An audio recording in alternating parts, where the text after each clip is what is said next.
Statement, the Prime Minister.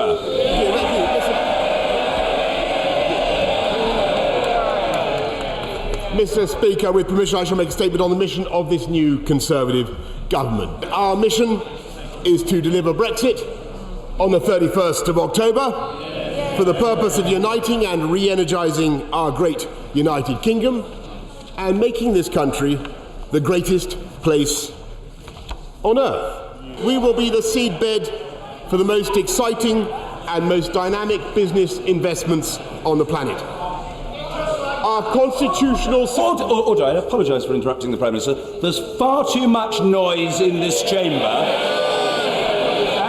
And far too many members who think it's all right for them to shout out their opinion at the Prime Minister. Well, let's be clear, it isn't.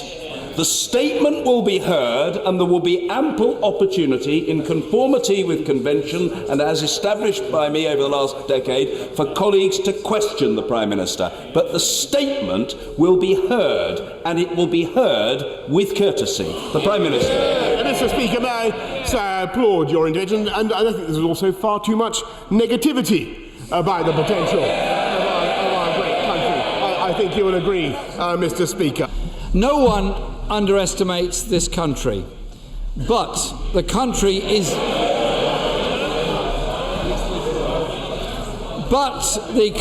is deeply worried that the new Prime Minister overestimates himself.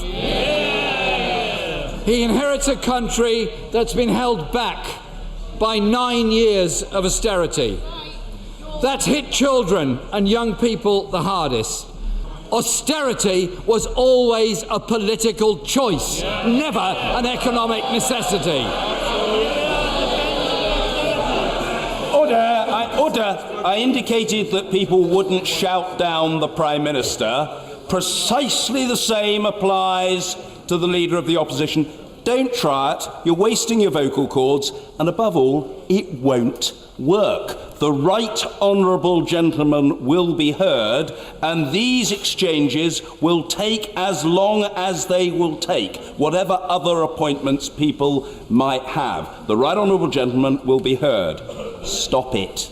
Jeremy Corbyn. Thank you, Mr. Speaker. The reality, Mr. Speaker, is that unemployment is, of course, down under the Conservatives to the lowest level since the 1970s. Crime is actually down a third since 2010. We have record investment, record inward investment in this country, £1.3 trillion coming. That's fantastic new electric car factories. Order! Mr. MacDonald, you really are at times a reckless delinquent. Calm yourself, man. I know you get very irate because you feel passionately, and I respect your passion, but I don't respect your delinquency. Calm yourself, man. Take some sort of soothing medicament and you'll feel better as a consequence. The Prime Minister. Well, I am answering. I'm telling you, Mr. Order! Mr. Lavery, you're another overexcitable denizen of the House. Calm yourself. It would be therapeutic for you to do so. There's far too much noise on both sides of the House, and I fear that the noise on the front bench is proving contagious, and I note certain backbenchers who are becoming overexcitable, and they must restrain themselves. And I know the Prime Minister will, of course, be both passionate and restrained. The Prime Minister. But it is only with an effort that I can master my feelings here, Mr. Speaker. Mr. Nigel Dodds. Mr. Speaker, can I warmly congratulate the Prime Minister on his appointment and support that has enabled the government of this country to carry on and to protect the people of